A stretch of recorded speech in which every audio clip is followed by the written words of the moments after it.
town.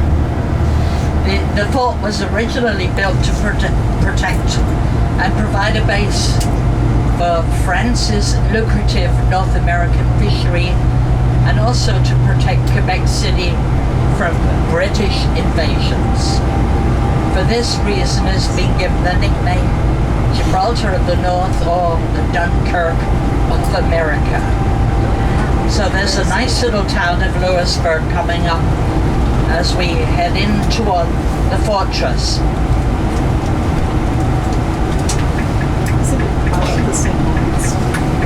The fortress of Louisbourg was the capital for the colony of Royale, and it was located on the Atlantic coast of Cape Breton Island near its southeastern point.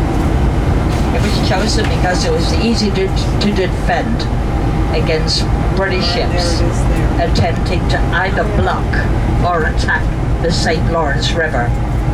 At the time, it was the only way to get goods to Canada and its cities of Quebec and Montreal.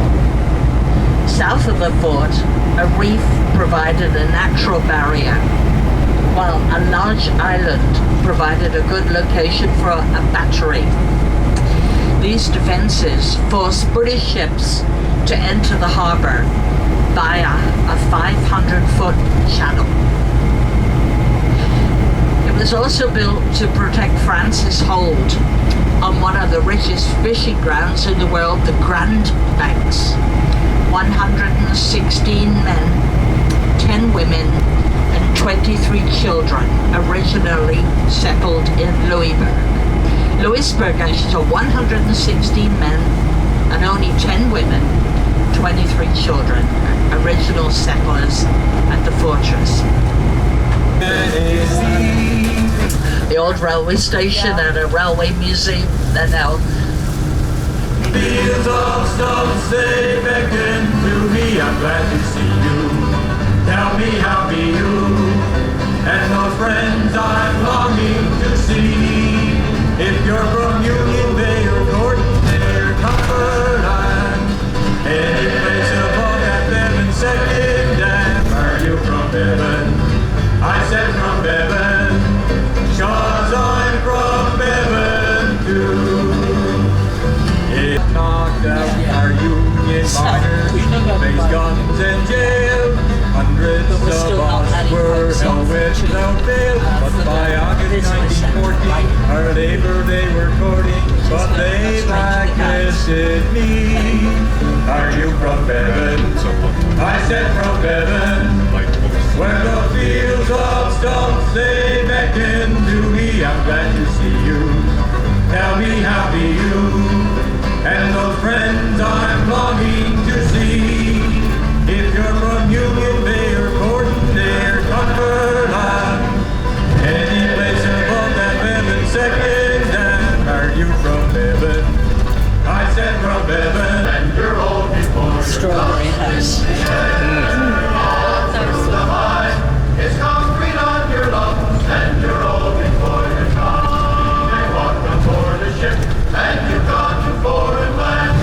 You may walk upon a farm and rub the gutters through your hands. Even in an oven, we on your lungs, and you're old before your time. In the air,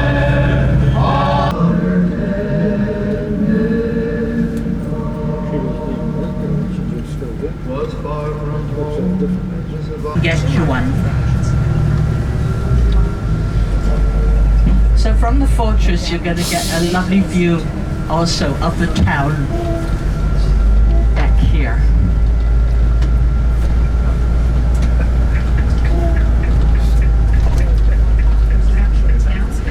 There's a place.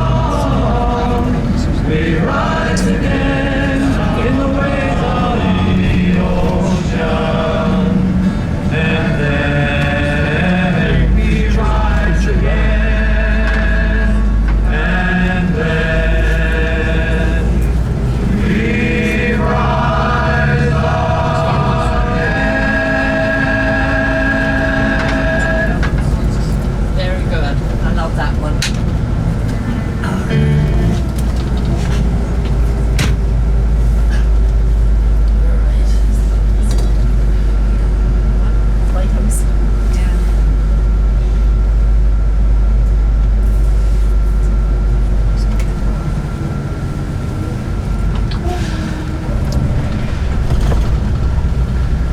talking to all the guides, I think maybe an hour, let me say 2 hours here would be full.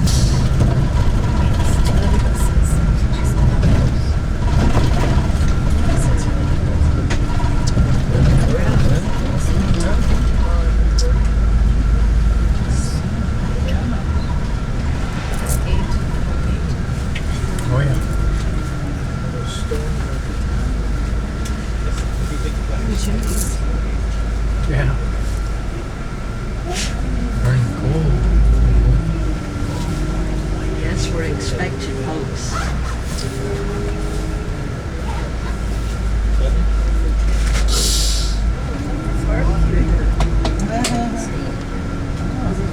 Supper, maybe.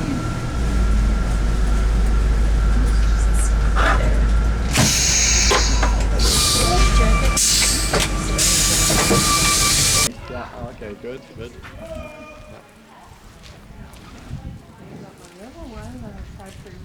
Yeah, it's okay pictures. Yes, absolutely. I have a little one too. Can you still buy film for them? No, that's just a Oh, that's, copy. it's a digital. Okay. Oh, everybody speak French? Soldiers are going by. Oui, il fait beau aujourd'hui, hein? Belle journée. Oui, belle journée, monsieur. Oui, bonjour. Ça va bien? Bonjour. That's all. Whew, okay, we just got by that one. Oh. Yes, so that was my role. Letting the civilians closing the gates to the community, stuff like that. Basically, Is there still people in the washrooms, or are we just about out here? Guide. Now, we're not going to go inside the buildings on my tour. We're going to walk outside. I'm going to tell you some of the buildings you should probably go and visit. I could talk for hours. You only have 2 hours, and I don't want to talk for 2 hours because I want you to go visit. So we'll try to make it a little faster. But before we start, there's no sense telling you anything unless you know a little bit about the history. And I'm going to ask you a question. I'm going to say, do you know why the French came here on unceded Mi'kmaq territory and they built this fortress here in Louisbourg? Any guesses why the French came here in the 18th century? No one? You must have. The fishing. Ah, monsieur. Exactly. The codfish. The French came here because of the codfish. The French were mostly Roman Catholic, which meant they didn't eat any meat on Fridays, Saturdays, or holidays, almost 145 days a year. It's good to have fish in your diet. But they didn't come here initially, however. They went further north, where you're going tomorrow, to Newfoundland. They had established in the harbour of Placentia in Newfoundland, which was much closer to the codfish, the Grand Banks of Newfoundland. But everything changed in 1713. In 1713 in Europe, we had the Treaty of Utrecht at the end of a war, the War of the Spanish Succession. And France lost to the English Newfoundland. They also lost to the English the majority of Acadia, and they only kept Cape Breton Island and Prince Edward Island, which the French called Île Royale and Île Saint-Jean. Now, they still wanted to continue fishing the codfish. And on the other side of Cape Breton Island, in the winter here, we get coastal ice, pack ice, not very good for fishing or navigating. But here on the Atlantic Ocean, it's mostly ice-free. And a beautiful harbor here, you can have lots of ships in the harbor. However, it was called Le Havre des Anglais, or English Harbor. Not a good name for the King of France, Louis XIV. But he said, we can fix that. We can fix that. We will rename this Louisbourg for Louis XIV. And they came here. So he says, I'm going to send between 500 and 600 soldiers, and we are going to build a fortress so we can protect our fishermen and our citizens. And they come here, they start the construction of the fortress, and it becomes big and strong and very busy. But there are more wars in Europe. In 1744, we now have the War of the Austrian Succession. And because France and England are again at war, and we have soldiers here, we decide, well, let's send our soldiers to the English town of Canso in Nova Scotia. And we capture the town. We bring here over 100 English prisoners to the fortress. Now, we don't have prisons that are that large, so we convert some of the warehouses into temporary prisons.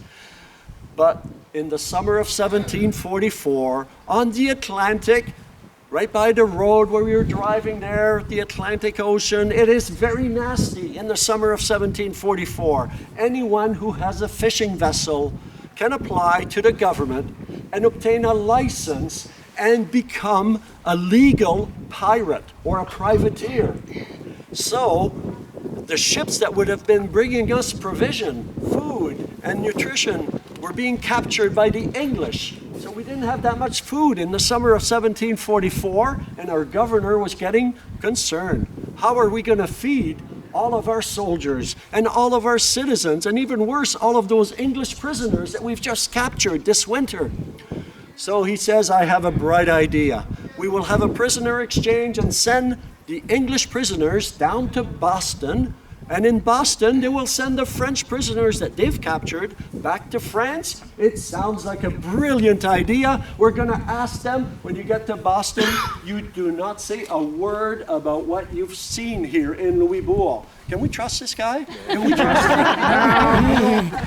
He blabs. He told them everything. He told them all of our secrets. He said, when he gets to Boston, the fortress of Louisbourg, it is huge. It is large, larger than we've seen here anywhere in North America. And if you try to enter the Louisbourg harbor with a warship, you will be sunk immediately.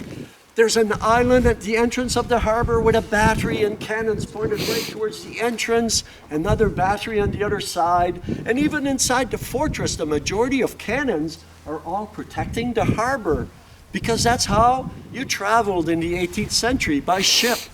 But on the backside, on the rear of the fortress, it is very marshy terrain. You might have noticed on the bus, it's very marshy back there.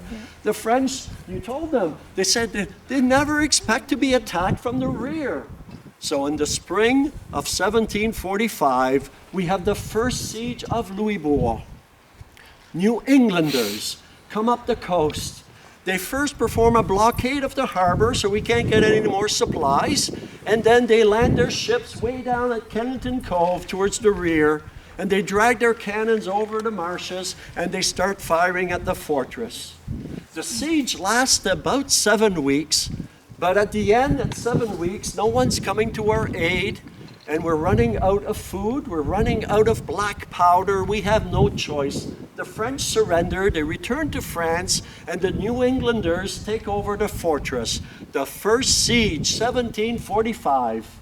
Wow. A very tough winter for the New Englanders. Almost 1,000 of the soldiers perish to disease that first winter here in Louisbourg. And to make things worse for the New Englanders, the King of England signs the Treaty of Aix-la-Chapelle 2 years later in 1748, which returns the fortress to the French. You can imagine they were not very happy. We're going to take the key back, sir. We're coming back. Yeah. So this now becomes the beginning of the city of Halifax. So the English decide, well, if the French are coming back here to this mighty fortress, we need to have something in Nova Scotia. So they start the city of Halifax. They start fortifications in Halifax. And it becomes life at normal here at the fortress. The French return. But it really doesn't last that long. Everybody knows the Treaty of Aix-la-Chapelle didn't really resolve all the issues in the world. And sure enough, in 1756, we have the 7 Years' War. And in 1758, we have the second siege of Louisbourg. Now the French try to be more prepared this time. We have more soldiers, about 3 times more soldiers, about 2,500 soldiers. We have a militia. We have several warships in the harbor.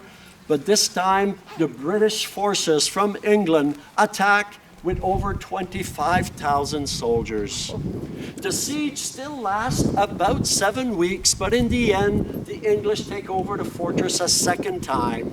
1758, the second siege of Louisbourg. However, the English are not really interested to stay here this time. Not a very good souvenir of Louisbourg from the first siege, and they've already started something in Halifax. So they bring miners over from Wales, and they start putting holes in the wall and really blowing up all of the fortifications, all of the ruins, such that when you drove in on the bus, you might have seen some big mounds there on the side of the road just as you were getting close. Those are the ruins of the Fortress of Louisbourg, the walls, the way they were all destroyed by the English after the Second Siege. So that's the history of what happened here very, very quickly, of course. The sieges are much more complicated, but they're the big lines. Now we're going to go into the future. In the 1930s, the government of Canada came to the site here and they found all these ruins. They saw that the ruins were in very good shape because there was very few families that stayed behind. Less than a dozen fishermen families stayed behind on the site here. And therefore, the ruins were in such great shape that the government of Canada in the 1930s decided we're going to make this a National Historic Site so we can preserve this forever for all Canadians. And they constructed two buildings, which is a museum that's on the other side, right in front of where the bus parked almost, way on top of the hill there. And inside the museum is a scale model of the entire fortress, if you want to go take a look at. Now we're going to go further into the future. In the 1960s, on Cape Breton Island, a lot of the industry was coal mining. A lot of coal mines, a lot of coal miners, but the coal mines began shutting down, and unemployment in Cape Breton was very, very high, such that the federal government of Canada, under Prime Minister Diefenbaker, was scratching its head, what are we going to do? So they decide we will spend $26 million and we will reconstruct over the next 25 years 1/5 of the Fortress of Louisbourg. So they hired the coal miners that were out of work. They taught them how to become stonemasons and carpenters and laborers. They hired archaeologists and historians. Now the historians went to France and they found in the archives in Versailles in France over 750,000 pages of information about what had happened here at Louisbourg. So we had maps, we had drawings, we had birth certificates, we had marriage certificates, we had records of trade that happened here, so much information, and the archaeologists started doing some digs and they found the original foundations where the walls were, where the buildings were, and it was matching up with what was on the drawings. So that's why the reconstruction that you see here today is a very accurate representation and reconstruction of what was here in 1744 at Louisbourg. So again, it was 5 times bigger. What you're seeing is only 1/5 of it. Wow.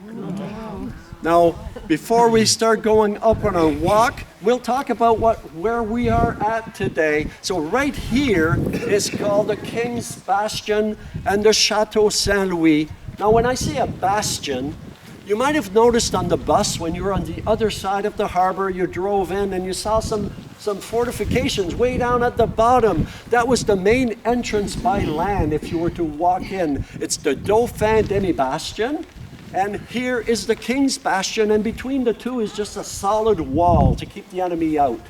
There were 4 other bastions all around the town that have not been reconstructed. So essentially it was a fortified town, a city enclosed by fortifications. But the King's Bastion here is the largest one of all. So we have the walls here with cannons where the soldiers can try to keep the enemy out. And in the building behind, the Chateau Saint-Louis, on the left-hand side of the clock tower here, were soldiers' barracks. 500 to 600 soldiers living in the soldiers' barracks here. So please take care of the women. We don't want to lose them to the soldiers. I mean, there were between 8 to 10 soldiers for every woman here in Louisbourg. So women, stay with us, okay? That's not what's going to happen. Now, if you were unmarried officers' quarters, because they couldn't have their wives here, unmarried officers could stay down there. And upstairs from the unmarried officers' quarters today, we have antiques, 18th century pieces that our historians purchased in France in order to help furnish some of the buildings, because all the buildings you see in the village, well, we had no furniture to put in those buildings. When we started the reconstruction, the English stole everything when they left here. They took all the tables, the chairs, the dishes, anything that was worth anything they took with them. So when we did the reconstruction, our historians had to go to France and purchase items from France from the 18th century, like items that could have been here in Louisbourg. And then when we furnished the buildings, well, we couldn't let our animators play with those valuable. Non, parce qu'on veut pas que vous disiez, c'est du temps du chaîne, du noyau, du roi, etc.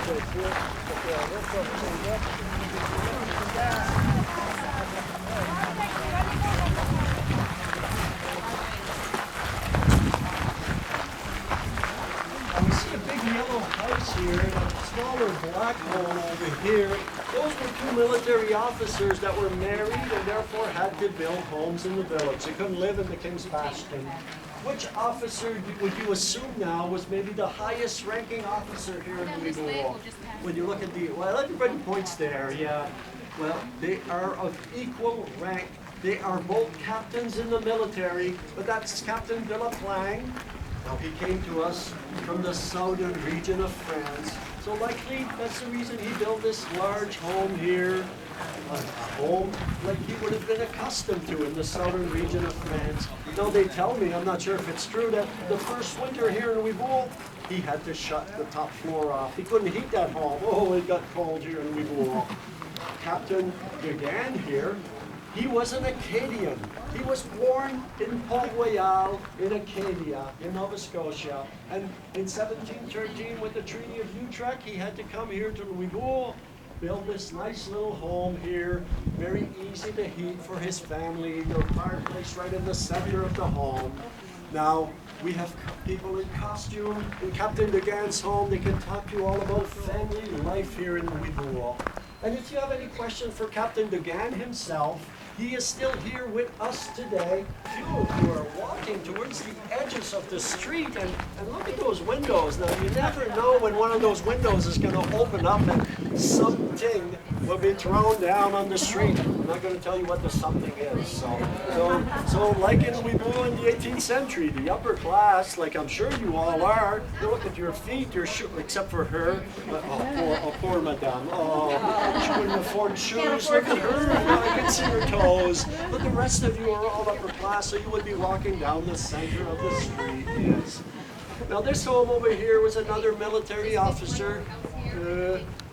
So you can go inside this building here and learn a lot more information about the Mi'kmaq.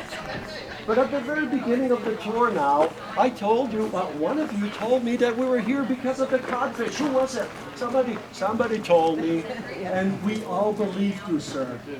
Why did we all believe him? Yes, we were here because of the codfish, but it very, very quickly expanded to trade and commerce. Because you see, we're right in the middle of a trading triangle between France and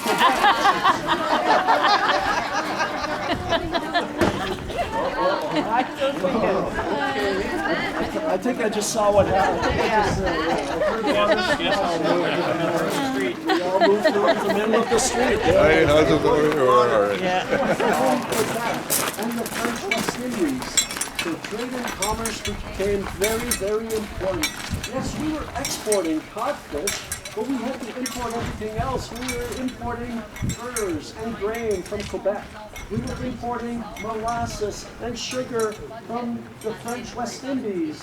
Oh, did I forget? We were importing rum from the French West Indies. Yes, rum. Oh, this became quite nice, yes. And we were importing everything else from France. So trade and commerce became so important that even Monsieur de la Vallière, as a military officer, also took part of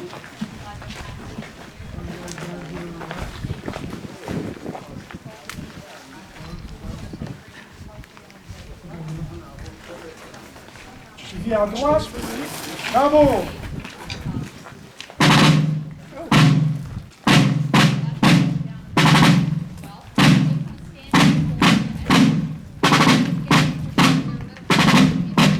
Compagnie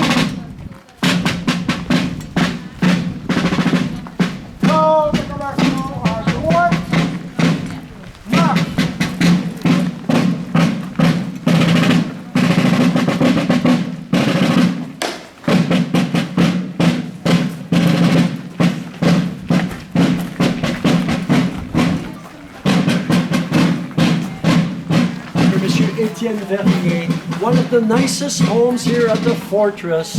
Now, Monsieur Etienne Verrier, as a military engineer, was asked to come here to Louisbourg to design the fortifications of the fortress, design the city streets, the blocks, etc. So a very important man, very upper class person. And he really wanted to take his wife from France with him. So when he was given a lump of money to build his home here in Louisbourg, well, he spent 4 times more money. So it became one of the nicest homes here in Louisbourg. Even the governor was jealous. He had to stay up there with the soldiers. He wanted to live here. Nicest home in the fortress. And you'll notice there's no doorways to enter this home because, like the upper class here in Louisbourg, well, we have all sorts of people walking the streets here in Louisbourg. We have, the morality isn't all that high here in Louisbourg with all that rum coming from the French West Indies. So you don't have a doorway entering the street, but you rather have a gate over there that takes you to a beautiful garden in the back so he can entertain his guests. He can show off his nice garden, and then you enter the building from the rear. Now we have people in costume in the kitchen. They can talk to you about cooking for the upper class here in Louisbourg, like Monsieur Etienne Verrier. And I heard this morning that his son is actually in the home, and he can give you a tour how to modify it, etc. And we'll let this nice tour go by. French or English? Français or Anglais? English. Okay, we won't fight them. They're English. Today we've turned it into a gift shop. So if you want to buy a gift, souvenir of Louisbourg, you can go in there. Go a little further.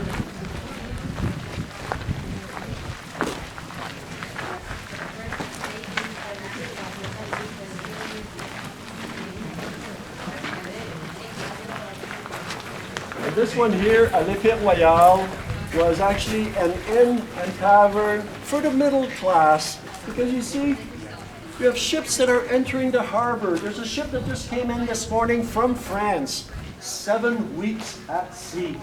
So after 7 weeks at sea, you want to come ashore. There's 200 to 300 soldiers in that ship. Or not soldiers, sailors, sorry. 200 to 300 sailors on the ship. The majority of them can't read or write, but they're looking to come ashore. They're looking for a place to drink. When they see a spruce bough like that, it's a sign. We sell alcohol in here. So maybe this is a place they can go, except Royale here, from the name, they won't let them in here. No, this is for the middle class. The ship captain will go in here. He doesn't want his sailors here. He spent 7 weeks at sea with them. So there's another tavern that we'll see below. Now, in the Royale today, we've turned it into a coffee shop. You can go in there and buy a tea or coffee or a little sweet if you want to. We'll go a little bit further down. Used as a temporary prison, though. Today, we use it as a takeout restaurant where people can buy a soup or a sandwich. The next building, the next 2 buildings, the black one and the white one, was a tavern, an inn of Madame Grandchamp. And if we had people from France here, and I said that, Madame Grandchamp, they would look at me pretty strangely. They would say, "What are you talking about? The laws of Paris did not allow women to open a business." Now there are several women, prominent women here, who own businesses in Louisbourg, like Madame Grandchamp. Today in the inn portion, the black one, we've turned it into a restaurant. The white one would have been a tavern, and you can see there's a spruce bough there, so that's where the sailors would have gone, to a tavern of Madame Grandchamp. But you can tell that it's really not big enough for 200 to 300 sailors. What am I talking about? Well, this is just one of the taverns that was here in Louisbourg. One of 26 taverns that was here in Louisbourg. We decided we would only construct one tavern, or else we would never see the men on our tours. They would all go to the taverns. So we said one is enough, yes.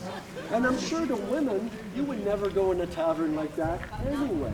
I mean, your reputation would be ruined going to a tavern like that.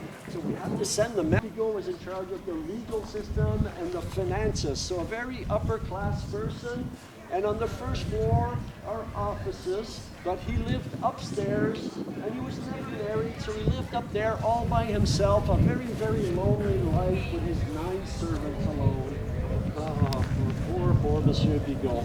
Now today, in the home upstairs, that really show what life was like here in Louisbourg in the 18th century, because it's so hard to imagine the harbor filled with ships and all the people. It's worth seeing those murals. So that's upstairs in that building over there. On this side over here, we have the Magasin Général, which was a storehouse for the military, where they would keep all the provisions for the military. All provisions except for black powder. We don't keep black powder in the village. It's much, much too dangerous. The black powder is actually kept way down in the demi-bastion, way down at the end there. The building with the two fleur-de-lis, the little flowers on top, that was a powder magazine. And you can imagine a powder magazine is very strong. The walls to the powder magazine were still standing just about to the roof line when we started the reconstruction. So it was very, very strong. And the building to the left of that was a soldier's barracks for soldiers that were injured. You don't want to keep them on top with the other soldiers. It's not good for morale. We're going to put them there until a ship can arrive in the harbor to take them back to France. And they're already injured, so it doesn't matter that they're right next to the powder magazine. No, it doesn't matter at all. No.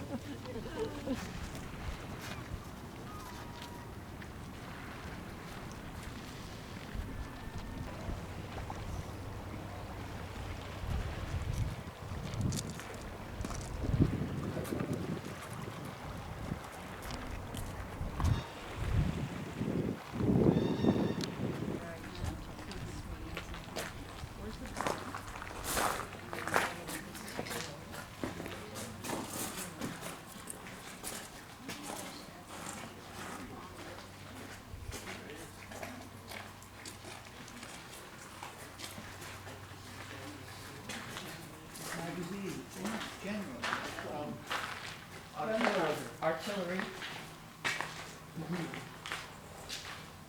Very dark.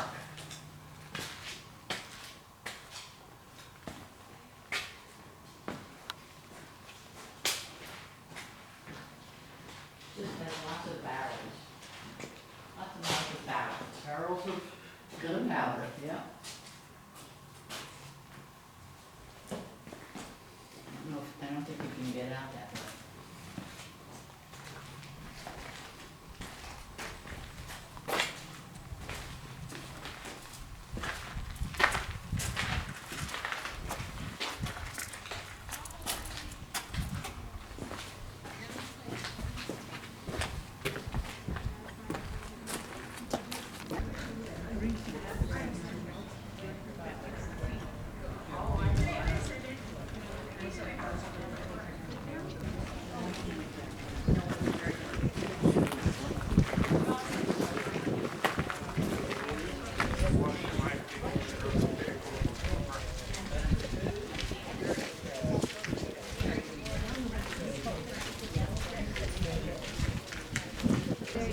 Are you going for a cup of tea, girls? Did you make a wish and a wishing well? Yeah, very good. Yeah. Maybe have to get some change. Did you buy a little thing of rum? Did you hear that, Mary?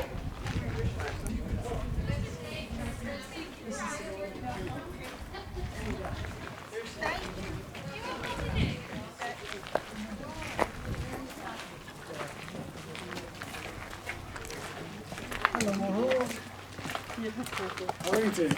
Good, thank you. Hello.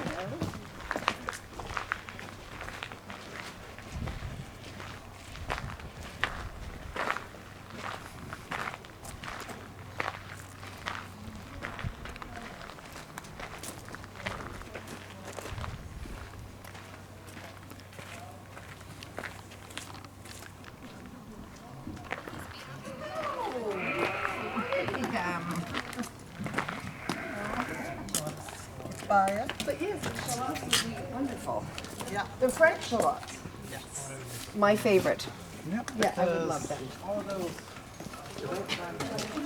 Well, this is the home of the chief military engineer, Monsieur Etienne Verrier. Monsieur Verrier is not home today, but I'm his eldest son, and it's my very good honor to make your acquaintance. My name is Claude Etienne. Claude Etienne César Verrier. It's a bit of a mouthful. I'll just say Claude. if you prefer. Yes, indeed. And you're most welcome here in the home. My father is one of the most important and prominent men here in the colony. He's been in charge of the fortifications and their construction for over 20 years. He's also in charge of all new city construction in a sense of being the chief town planner. This. Yeah, so he takes care of all the fortifications in a very direct way and the town block system in an indirect way as a kind of standards body. Right? If you want to have a new home built, you need to pass the plans through this office in order to make sure that it's up to our standards and up to our building code. Yeah. Oh, that building goes back.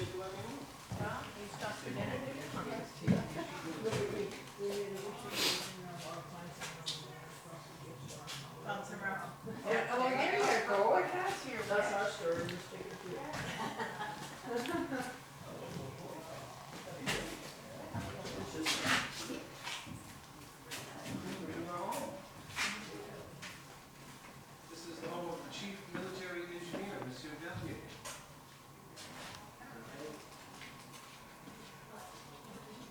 That's called a spitjack, and it is for turning meat over the fire. I'm just gonna tighten up this one shoe a little bit. I just got to tighten up this one shoe a little bit.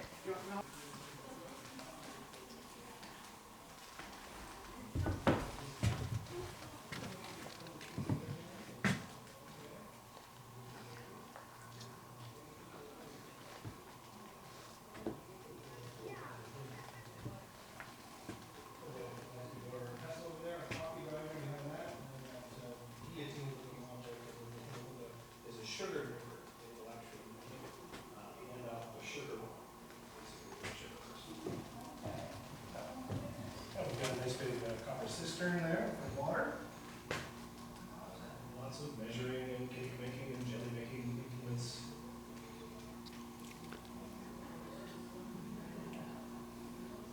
Drying foods, that's right. 4 years. Really? Yeah. That sounds really good for me. It is. That sounds like that would be a good look for me. How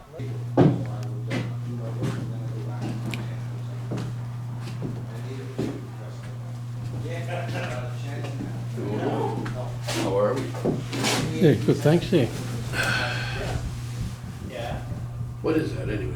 What do you got there?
Luckily you don't. Yeah, yeah.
Yeah, yeah, exactly. Not us here. Not us here, it'll get us home. I think we put it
Yeah, it washed out with